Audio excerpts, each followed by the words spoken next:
Didn't the other kids tell you not to come here? Go back before it's too late!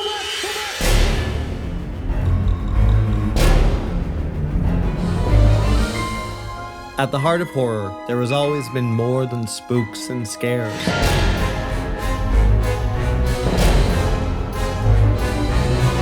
Sometimes, it's not what you see, but what you hear.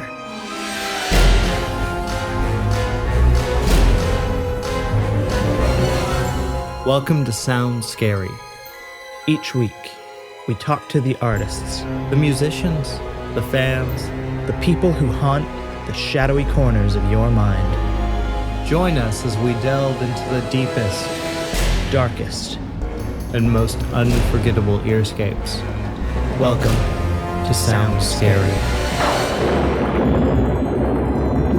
Hey, James Oster here, and today on Sound Scary, we are about to talk to a man that is an incredibly talented composer, a musician who I met on a little film called The Philly Kid. Ian Honeyman, right here. Today we're going to talk a little bit about your career, a little bit about your influences when it comes to especially genre, because this is a spooky channel. And of course, maybe a ghost story or two, which I'm really excited about. How did you get into composition, film composition? Okay, yeah, I'm a composer, music producer, and an instrumentalist. I started writing film music because when I moved to Los Angeles, I was looking for any job in any recording studio. I just wanted to work where the best things in the world were being produced. But as soon as I got into the studio, I just absolutely loved everything about it. Just creating these worlds out of nothing was really spoke to me. Now, you started off, and this, I think this people will dig this, you actually worked on Pirates of the Caribbean. How did you get involved with that, and what was that experience like? I was working for Klaus Badelt in Hans Zimmer's studio, and they were hired to score it. So the experience was interesting. I think we did it in about 3 weeks. Wow. Yeah, we were replacing a score, so it was a really, really quick process. Obviously, no deadlines were going to get pushed, so everything that needed to get finished was going to get finished in the amount of time that we had. Nobody slept. It was pandemonium, but it was a lot of fun too, and also just an amazing learning experience. That was one of the first probably 2 or 3 films that I worked on. Wow. Now, you do a lot of independent film. I met you on Philly Kid, which was a really unique sound, a very almost kind of, there's a kind of countrified Western sound with that. How do you approach a project when you specifically, like say you get a horror film? What do you do to figure out the sound and how you want to approach the material?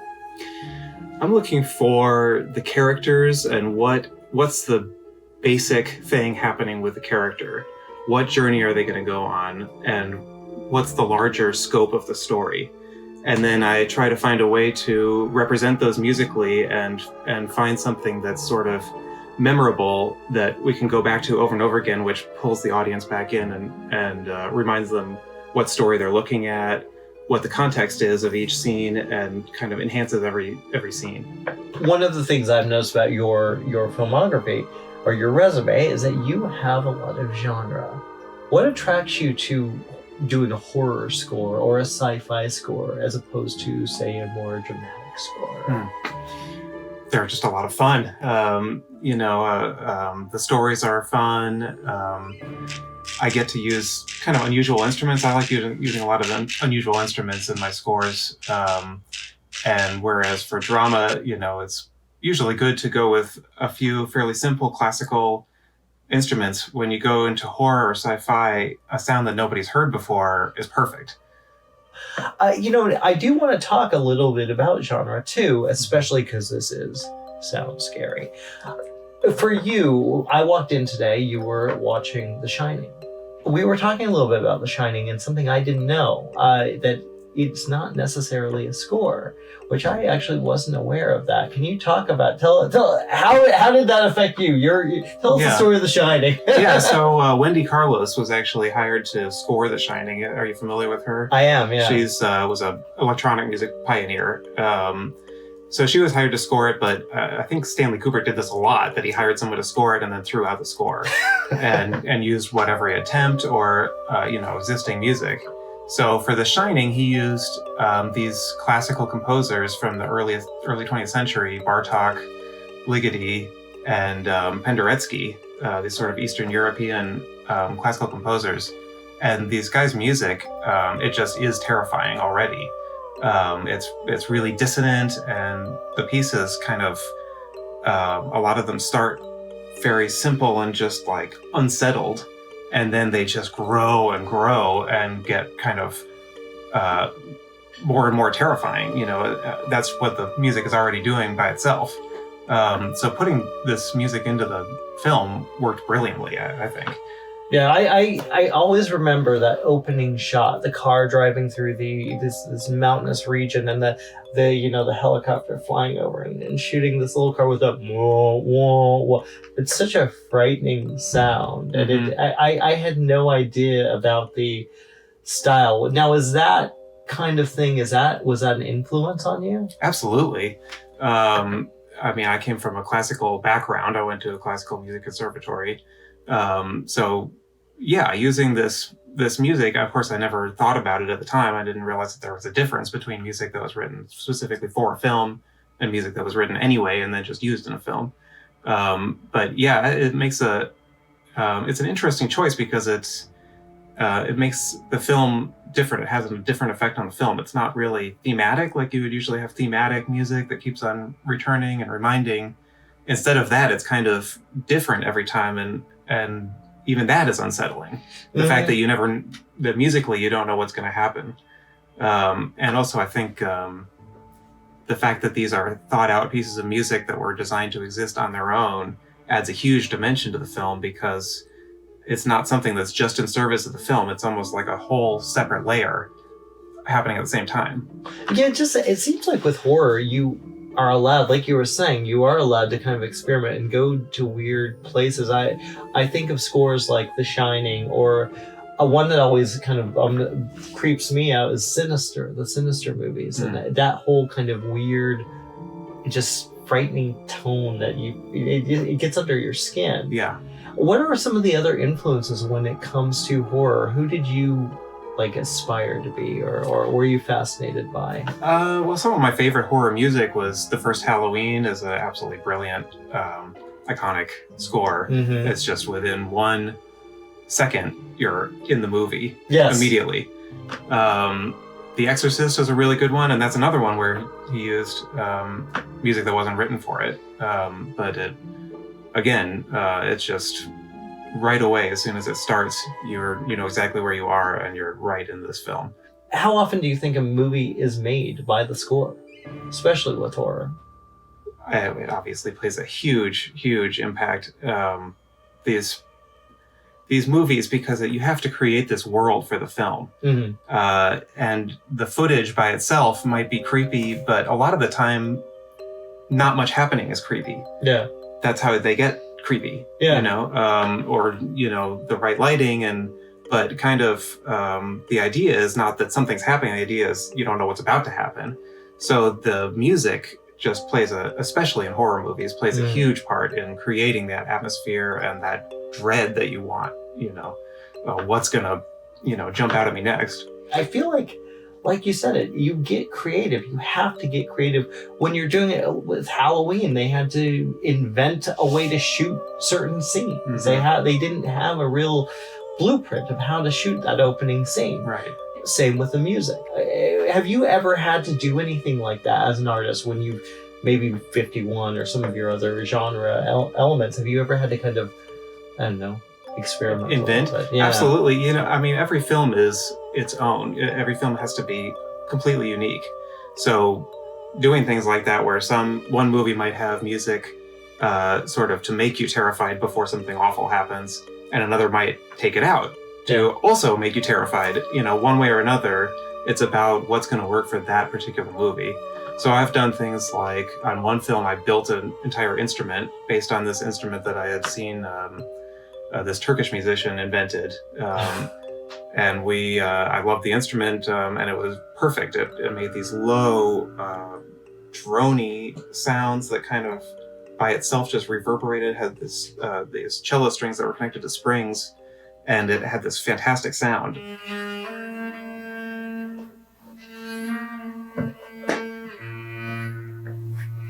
So that was something I'd never seen before, never heard before, and it was perfect for this movie that took place in Pakistan.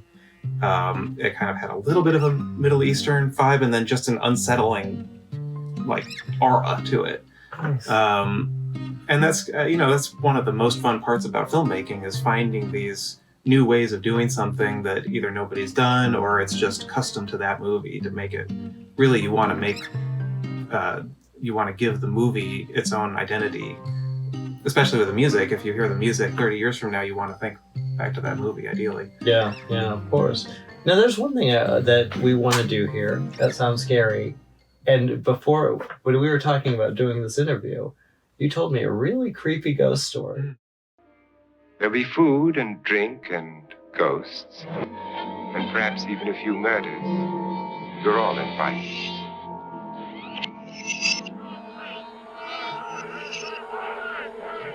So a few years ago, my wife and I spent a few weeks driving around Scotland in the middle of winter.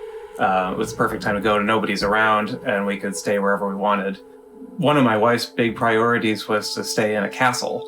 That was challenging, but we found this hotel that was built and shaped like a castle about 600 years ago. It was a family estate, so a family had built it and had kept it in the family the entire time for hundreds of years, and turned it into a hotel just in the last 100 years or so. So we booked a room there. The booking site said, book fast because this is the last available room. So we got it, so we were gonna be all set and stay in our hotel. So we were driving around, we got to this place. It was outside of Inverness, just on a deserted stretch of road. We parked the car in what I thought was the parking lot. There was no other cars parked there. It was completely empty. And walked up to this place. Even though it was afternoon, it was in winter in Scotland, it gets dark really, really early, so it was already pretty much dark out right in the middle of afternoon. We walked up to this castle with turrets and everything. Looks like a legit castle. Opened the door, and the receptionist was there, and she said, "Oh, you must be Mr. and Mrs. Honeyman." And I said, "How do you know?" And she said, "Well, I've been waiting for you." I said, "Okay. Did we park in the right place? I didn't see any other cars parked in the parking lot." And she said, "Oh, that's the right place. You're the only guests tonight." And I said, "I thought the hotel was fully booked." She said, "No, it's just you." So she said, I'll show you to your room." So she took us through the hotel on the way to our room, and this place, it has been in the same family for hundreds of years. So there's all these dark oil paintings of all of the ancestors, these sort of marble busts that kind of look like they're staring at you. The lighting, it's pretty dark, cold, super, super moody and creepy. And the hallways that we're going down are narrow, and they've sort of settled over the past hundreds of years, so it's not 100% even. There would be like a weird little half staircase somewhere unexpected, and then you would kind of go around a corner and there would be a mirror like off at the other end of another corridor, so you just catch a flash of movement. It's like, oh my god, what was that? We got into our room, which they had given us the honeymoon suite because we were the only guests. So the room was absolutely beautiful. There was a fire going, this huge canopy bed, and beautiful bay windows overlooking this deserted lake, and music playing in the background. The classical music, I didn't know what the piece was, went on for about 30 seconds or so, and then it just faded out. So we were putting our stuff away and didn't really think anything about it. My wife said, "Oh, can you turn the music back on? I really liked it." And I looked around for the radio but couldn't find it. So we didn't think about it anymore and went downstairs. So we just decided to spend some time enjoying the hotel and sat in the lobby area, sort of a drawing room area. Still, like, the family's stuff from generations is still there, all these paintings and all of the things that they've collected, their library. So we drank, had some scotch, and the receptionist came and said, came and started talking to us, and we said, "By the way, where did the music come from that we heard earlier? It was really beautiful and welcoming, and we just wanted to be able to turn the radio back on. And she said, this hotel is really old. It's not wired for sound at all. There's no speakers anywhere, and there's no radios or TVs in any of the rooms. And we said, well, that's weird, but so what did we hear? And she said, I don't know. There's no speakers here at all. I said, okay, well, that's odd. And then she told us, she asked if we were going to dine with them that night and have dinner there. And I said, no, I think we're going to go into town. She said, okay, well, then I'm going to take off for the night, and I'll see you tomorrow. And we said, wait a second, you're leaving? Who's going to be here at the hotel? And she said, oh, you're going to be by yourselves for the night. Here's the keys to the castle. Just, couldn't believe that we were being left alone in this creepy, 600-year-old castle. But we, did it. We went out and had dinner, got our courage back up to come back into the castle alone. She had told us that we could, explore all of the, 20-some bedrooms, but no way we were doing that. So we just kind of stayed in our bedroom with a fire going and stayed happy there. The next morning, when we went downstairs at breakfast, the receptionist had come back and we asked her, are there any ghosts? Has anybody ever seen a ghost in this hotel? And she said, now that you mention it, yes, we do have a friendly ghost. Her favorite spot to hang out and wherever she's been seen is usually in our formal ballroom dining room, which is closed for the season. Nobody's been in there. So I said, can we see it? And she said, sure. She went over and opened it up, and everything was dark. The tables were all covered up. The chairs were all stacked up. And she said, if every time that she's been seen, it's been here in this window so she can look out at the lake and enjoy the lake. And we did some calculations and realized that our room was directly overhead, literally where we were standing. So I felt like, she didn't want to be seen, I guess, but she definitely wanted to be heard. So she welcomed us to that hotel. So thank you so much Ian for joining us for our very first Sounds Scary. Where can people find you, and what have you got coming up? You've got something pretty cool in the works right now. Yeah, people can find me on Twitter and Instagram under Honeyman, and my website, ianhoneyman.com. And my next film that's coming up is called An Interview with God. It was in theaters this summer and is coming out on digital streaming on October 27th. That's a psychological thriller starring Brenton Thwaites and David Strathairn. Really cool movie. It goes into somebody's head as he's dealing with his life sort of falling apart amid a crisis in faith. Thanks again for joining us. That Sounds Scary, Ian. Thanks for having me. It's a pleasure. Yeah. And stay tuned for further episodes where we'll be talking to artists, musicians, all these amazing, talented people about some really scary stuff.